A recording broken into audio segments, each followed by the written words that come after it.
Hello students, आज से हमारा चैप्टर 4 परमाणु की संरचना स्टार्ट हो रहा है। इस चैप्टर में हम परमाणु कैसा होता है, परमाणु की क्या संरचना है, परमाणु में और क्या क्या कण पाए जाते हैं, किसने क्या अध्ययन किया, कौन से वैज्ञानिक ने क्या बताया, पूरी डिटेल पढ़ेंगे। और ये बहुत ही इंटरेस्टिंग चैप्टर है। आप लोग पूरा चैप्टर पढ़िए, आपको बहुत अच्छा लगेगा।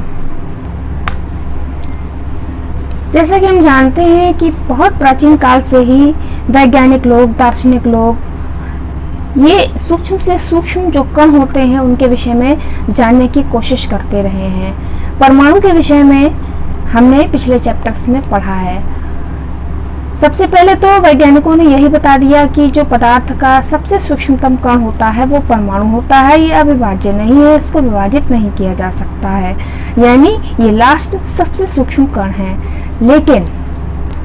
लेकिन फिर भी कई प्रश्न अभी वैज्ञानिकों के दिमाग में थे जिनके उत्तर नहीं मिले थे कि एक तत्व के परमाणु दूसरे तत्व के परमाणु से अलग क्यों होते हैं, पहला प्रश्न।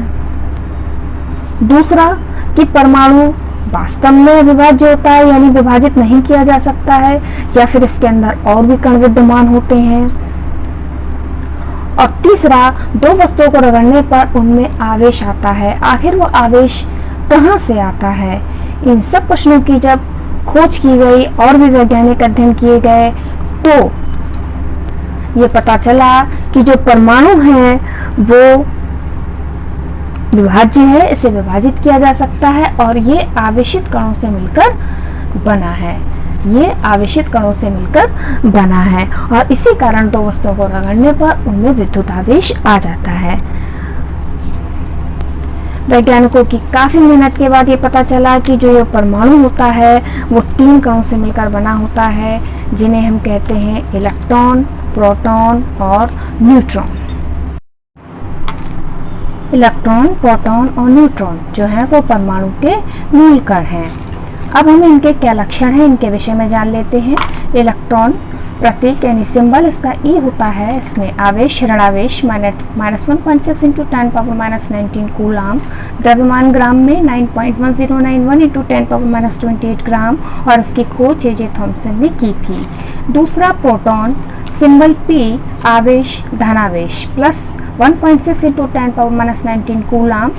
ये बिल्कुल इलेक्ट्रॉन के आवेश के समान है, लेकिन दोनों में विपरीत आवेश हैं, और इसका द्रव्यमान 1.6725 × 10⁻24 ग्राम, और प्रोटॉन की खोज की थी रदरफोर्ड ने। तीसरा है मूलकण न्यूट्रॉन, सिंबल एन, आवेश विद्युत उदासीन होता है और द्रव्यमान 1.6750 × 10⁻24 ग्राम, और इसकी खोज जो है वो चैडविक नाम के वैज्ञानिक ने की थी। अब परमाणु के मूल कणों की तो खोज हो गई थी कि इसमें इलेक्ट्रॉन, प्रोटॉन और न्यूट्रॉन पाए जाते हैं, लेकिन अब समस्या ये थी कि ये इलेक्ट्रॉन, प्रोटॉन, न्यूट्रॉन परमाणु में कैसे व्यवस्थित रहते हैं, क्या क्रम है उनकी व्यवस्था का, किस तरह से वो परमाणु में व्यवस्थित रहते हैं। इस पर कई वैज्ञानिकों ने खोज की और सबसे पहले जो इस पर काम किया था वो किया था जे थॉम्सन ने। तो अब हम जे थॉम्सन ने क्या बताया, क्या मॉडल प्रस्तुत किया, उसके विषय में पढ़ेंगे। तो चलिए शुरू करते हैं जे थॉम्सन का मॉडल। जे थॉम्सन ने 1904 में परमाणु का पहला मॉडल प्रस्तुत किया था और इसे हम थॉम्सन का तरबूज मॉडल भी कहते हैं। इनके अनुसार जो परमाणु होता है वो 10⁻10 मीटर त्रिज्या के धन आवेशित गोला है। ये आप चित्र में देख सकते हैं। ये हमारा जे थॉम्सन का परमाणु मॉडल है। इन्होंने बताया जो इलेक्ट्रॉन और धनावेशित द्रव्य से मिलकर बना हुआ है, आप चित्र में देख सकते हैं। ये जो प्लस के साइन बने हुए हैं ये धनावेशित गोला है, जो इसमें ये धनावेश है, और ये जो माइनस में चार्ज दिखाया गया है ये उन्होंने बताया कि ये इलेक्ट्रॉन है। उनका कहना था कि परमाणु में धन आवेशित द्रव्य जो होता है वो समान रूप से फैला हुआ होता है, जैसा कि आप चित्र में देख सकते हैं, और जो इलेक्ट्रॉन होते हैं वो इस धनावेशित द्रव्य में, जैसे कि एक तरबूज में 20 धसे रहते हैं, उस तरह से ये देखिए ये धसे रहते हैं, ऐसा थॉम्सन ने बताया था। तो और उन्होंने बताया कि परमाणु में धनावेश और ऋणावेश जो होते हैं वो बराबर मात्रा में होते हैं, इसलिए सामान्य अवस्था में जो होता है परमाणु उदासीन होता है।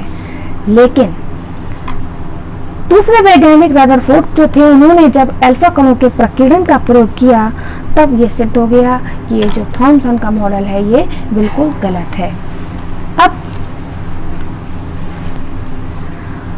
आगे रदरफोर्ड ने अल्फा कणों के प्रकीर्णन का अध्ययन किया। अब हम नेक्स्ट उसके विषय में पढ़ेंगे कि रदरफोर्ड ने परमाणु का क्या मॉडल प्रस्तुत किया। तो नेक्स्ट वीडियो में हम रदरफोर्ड का परमाणु मॉडल और बोहर का परमाणु मॉडल के विषय में अध्ययन करेंगे। हमारे साथ बने रहिए और नेक्स्ट वीडियो में मिलते हैं आपसे इन दोनों मॉडल के साथ में। Thanks for watching.